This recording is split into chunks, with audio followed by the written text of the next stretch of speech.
میرا سوال ہے، میں ایک واقف نو نہیں ہوں، کیا میں اب اپنی زندگی وقف کر سکتی ہوں؟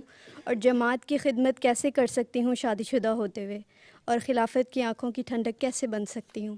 ماشاء اللہ، اتنے اونچے اونچے خیالات ہیں تو آنکھوں کی ٹھنڈک تو آپ ہی بن جاؤ گی. ٹھیک ہے.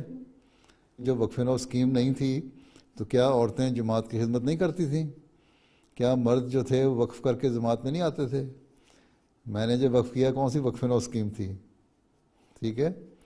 یا اور بہت ساری عورتیں جو وقف کر کے جاتی ہیں، ہماری اسکولوں میں بھی جاتی ہیں، افریقہ میں جاتی ہیں، جماعتوں میں کام کرتی ہیں، وہ کون سی وقف نو ہوتی ہیں؟ تو آپ لوگ جب جماعت کا کام کرتے ہیں، لجنہ کا کام کریں، تبلیغ کا کام کریں، حضرت مسیح علیہ الصلوۃ والسلام کی تعلیم پر عمل کریں، قرآن کریم کا علم حاصل کریں، حدیث کا علم حاصل کریں، اسلام کا علم حاصل کریں، اور جو تعلیم حضرت مسیح علیہ السلام نے ہمیں دی ہے قرآن اور حدیث کی تعلیم کی روشنی میں اور اللہ تعالیٰ کے حکم کے مطابق اس پر عمل کرنے کی کوشش کریں، تبلیغ کریں، تو آپ خدمت کر رہی ہیں اسلام کی. اور شادی شدہ ہوتے ہوئے کچھ وقت نکالیں، کچھ وقت لجنہ کو دیں، کچھ وقت تبلیغ کے لیے جائیں. ٹھیک ہے. اور گھر کا بھی خیال رکھیں، بچوں اور خاوند کا بھی خیال رکھیں، تو سب ٹھیک ہے.